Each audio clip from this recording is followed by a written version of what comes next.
Bismillahirrahmanirrahim. Assalamu alaikum. Hope all of you are fine. Now we are going to start our next lecture for the month of August. Last lecture में हमने exercise 4.2 finish की थी. अब हम exercise 4.3 start करेंगे. 4.3 somewhat 4.2 की ही तरह है, बस थोड़ा सा फार्मूलाज में टर्म्स चेंज हुई हैं. बाकी फार्मूलाज भी ऑलमोस्ट वही हैं जो 4.2 में यूज़ हुए हैं. फाइनल अमाउंट का फार्मूला, प्रॉफिट का फार्मूला और इसी तरह बाकी जो फार्मूलाज आपने रेट के लिए या टाइम के लिए यूज़ किए हैं वही फार्मूलाज यूज़ होंगे. ठीक है, सिर्फ क्वेश्चंस की स्टेटमेंट को समझने की ज़रूरत है. क्वेश्चन नंबर 1 हम देख लेते हैं. क्वेश्चन नंबर 1 है, a man borrowed ₹1460 from ABC bank on the 3rd March 12.5% annually. What amount should he pay on the 1st of July to pay off the debit. अब इसमें आपके पास क्या है कि थोड़ा सा क्वेश्चन बिल्कुल सिंपल है, सिर्फ टाइमिंग थोड़ी सी कॉम्प्लिकेटेड है. टाइम जो है वो क्या कह रहा है कि उसने बैंक से लिए 1460 3rd मार्च को. ठीक है, 3rd मार्च को लिए हैं. वो कह रहे हैं what amount should he pay on the 1st of July, यानी जो टाइमिंग है वो हमारी है 3rd मार्च से लेके 1st जुलाई तक. ठीक है, तो ये कुछ ख़ास दिन बन जाते हैं, मंथ्स भी नहीं बन रहे, हमें डेज़ कैलकुलेट करने होंगे. 3rd मार्च से लेके 1st जुलाई तक जितने डेज़ बनते हैं उनको हम डेज़ से ही डिवाइड करेंगे, यानी उसको हम फिर ईयर में कन्वर्ट करेंगे. जैसे हम मंथ को ईयर में कन्वर्ट करते थे तो 12 से डिवाइड करते थे, तो यहाँ पर क्योंकि स्पेसिफिक नंबर ऑफ़ डेज़ हैं तो डेज़ को ईयर में कन्वर्ट करने के लिए 365 डेज से डिवाइड करेंगे. बाकी सिंपल वो ये आपने अमाउंट फाइंड करनी है, फार्मूला आपने वही लगाना है, प्रिंसिपल वाला, प्रॉफिट वाला, principal into rate into time over 100. ठीक है, मैं यहाँ बोर्ड पे सॉल्व करती हूँ, आपके लिए वाजे हो जाएगा. ये आपके पास सोल्यूशन है क्योंकि उसने बैंक से इतने मनी बोरो किए हैं. ठीक है, तो इस वजह से हम जो फाइंड करेंगे वो मार्कअप फाइंड करेंगे. जैसे कि मैंने आपको चैप्टर के स्टार्ट में बताया था कि अगर बैंक से मनी बोरो किए जाते हैं तो साथ एक मार्कअप प्राइस दी जाती है, उसके बाद मनी बोरो होते हैं. ठीक है, तो वो मार्कअप प्राइस क्या थी. अब रेट हमारे पास है 12.5, दैट इज़ 12.5. टाइम था 3rd मार्च से 1st जुलाई तक, तो ये बनते हैं 121 डेज. अब जैसे कि हम मंथ अगर हमें दिया होता था 3 मंथ, तो हम उसको कन्वर्ट करने के लिए 12 से डिवाइड करते थे तो वो ईयर में कन्वर्ट हो जाता था. ठीक है, क्योंकि एक ईयर में 12 महीने होते हैं. अब एक ईयर में डेज कितने होते हैं, वो होते हैं 365 डेज, इसलिए हम इसको 365 से डिवाइड करेंगे. ये हमारे पास अब टाइम इन ईयर हो चुका है ये. ठीक है, टाइम को ईयर में क्यों कन्वर्ट करना होता है, क्योंकि फॉर्मूला में जो टाइम लिखा हुआ है वो ईयर्स में है. अब फॉर्मूला यूज़ किया principal time rate over 100. Principal की जगह 1460, टाइम की जगह ये रखेंगे, रेट की जगह 12.5 रखेंगे, नीचे 100. 0 से कैंसिल आउट हो गया. अब हमारे पास ये रह गया. अब ये जो 365 है, ये 365 डिनोमिनेटर में नीचे आ जाएगा 10 के साथ. ठीक है, 10 के साथ 365 आ गया. ऊपर वाला आप कैलकुलेटर से मल्टीप्लाई कर दें, ये फिगर आ जाएगी. इसको मल्टीप्लाई कर दें, ये आ जाएगी. दोनों को डिवाइड कर दें, ये आ जाएगी. ठीक है, तो टोटल अमाउंट क्या है, ये उसने बैंक से बोरो की है और ये उसकी मार्कअप प्राइस है. दोनों मिला के टोटल उसका 1520.5 रुपीज़ बनता है. ठीक है, ये क्वेश्चन नंबर 1 का सोल्यूशन है. Now we will move to question 2. Question 2 हमें क्या कह रहा है, a shopkeeper borrow rupees this from ABC bank and this and lend the whole amount at this on the same day. What would be gain from this after 3 years and 4 months. Similarly है कि shopkeeper ने भी किसी bank से इतने पैसे लिए हैं, इस रेट प्रॉफिट पे लिए हैं. ठीक है, और उसने फिर ये अमाउंट लेंड कर दी है पूरी की पूरी इस रेट पे उसी दिन. ठीक है, यानी ली और आगे फिर इसी रेट पे कर दी. तो what would he gain from this, तो अगर उसने इस रेट पे दिया है तो उसको कितना मिलेगा 3 साल 4 महीने बाद. ठीक है, 3 साल 4 महीने बाद उसको इस अमाउंट पे कितना मिलेगा, ये हमने मालूम करके बताना है.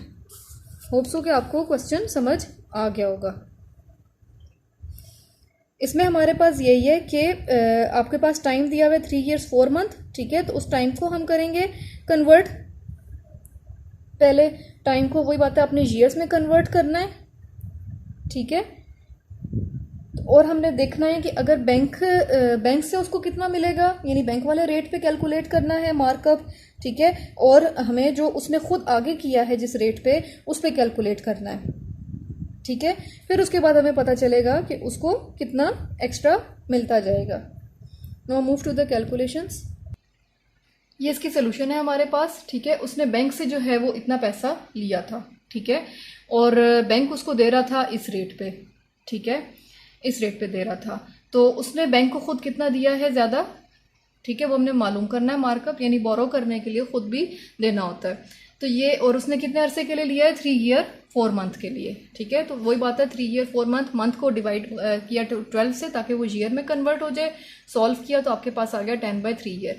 अब बैंक की मार्कअप प्राइस क्या है, यानी मार्कअप साथ उसने कितना दिया है, P rate time over 100, principal rate time, time 10/3 है, ये 0 0 से कैंसिल हो गया, 3 नीचे आ गया, तो ये है 1268.5, ये इसकी मार्कअप प्राइस थी। अब उसने क्या किया था, यही अमाउंट बिल्कुल आगे लेंट यानी आगे दे दी थी, लेकिन बैंक इसको इस रेट पे दे रहा है, उसने आगे दी थी 11.5% पे, मतलब ज़्यादा महंगी दी थी। ठीक है, तो अब क्या हुआ कि उसको कितने मिल रहे हैं, उसको यानी उसको जो मार्कअप प्राइस मिली है किस्म की, कि जो उसको दिया गया, यानी जिसने भी उसको दिया है तो उसने उसको मार्कअप प्राइस क्या दी है, हमने वो कैलकुलेट करनी है, वो इस रेट के मुताबिक कैलकुलेट होगी। प्राइस ये थी, रेट ये था, और टाइम वही 10/3 ईयर्स था। ठीक है, ये सारा कैलकुलेट किया तो इसको जो दिए गए 1357। ठीक है, यानी इसने बैंक को जो मार्कअप प्राइस दी वो ये दी, और जो इसको मार्कअप प्राइस मिली वो ये मिली। तो इसका मतलब है कि इसको कितने ज़्यादा मिले, 88 रुपीज़ इसको ज़्यादा मिले इस मार्कअप प्राइस में से। ठीक है, यानी समझ आ रही है, उसने बैंक से ख़ास अमाउंट ली एक ख़ास परसेंटेज पे, एक ख़ास परसेंटेज के प्रॉफिट पे, वही अमाउंट उसने आगे दूसरे को कर्जे पे दे दी, लेकिन ज़्यादा परसेंटेज पे दी है, तो जाहिर सी बात है उसे 100 रुपया 200 रुपया ज़्यादा मिल रहा है। ठीक है, तो वो जो ज़्यादा उसको मिल रहा है वो क्या था, 88.5 था, ये हमें फाइंड करना था। ठीक है, ये आपका क्वेश्चन नंबर 2 है। Now come to question number 3। Question number 3 आपका है, XYZ bank gain ₹80 on its loan at 6% compound markup in 2 years, what amount did it lend. ठीक है, यानी आपको क्या बता रहा है कि XYZ यानी कोई भी बैंक है, ठीक है, कोई बैंक है, गेन यानी जो कि जिसको मिल रहा है, वो हासिल कर रहा है, क्या हासिल कर रहा है, अपने लोन पे, यानी जिसने लोन दिया हुआ है 6% कंपाउंड मार्कअप 2 सालों में। ठीक है, कंपाउंड मार्कअप हासिल कर रहा है, तो what amount did it land, यानी उसने कितनी अमाउंट दी हुई है कि जिसपे 6% उसको कंपाउंड मार्कअप मिल रहा है। ठीक है, और उस अमाउंट से वो 8034 प्रॉफिट हासिल कर रहा है। तो हमें फाइनल अमाउंट मालूम करनी है, फाइनल अमाउंट उसकी क्या थी, यानी उसने क्या दी है। ठीक है, फाइनल अमाउंट कैलकुलेट करेंगे हम इसमें, फिर उसके बाद हम देखेंगे कि कंपाउंड प्रॉफिट उसको कितना मिल रहा था। ठीक है, यानी 6% उन्होंने कहा है, 6% उसका मार्कअप है, तो हमें ये पता चलेगा कि जो उसका कंपाउंड प्रॉफिट था उस पर उसने कितना लोन दिया हुआ है। ठीक है, now come to the calculations. ये हमारे पास कैलकुलेशन है क्वेश्चन नंबर 3 की। क्वेश्चन नंबर 3 में था कि एक बैंक जो है उसको 8,034 रुपये प्रॉफिट हो रहा है। ठीक है, जबकि 6% वो कंपाउंड प्रॉफिट दे रहा है।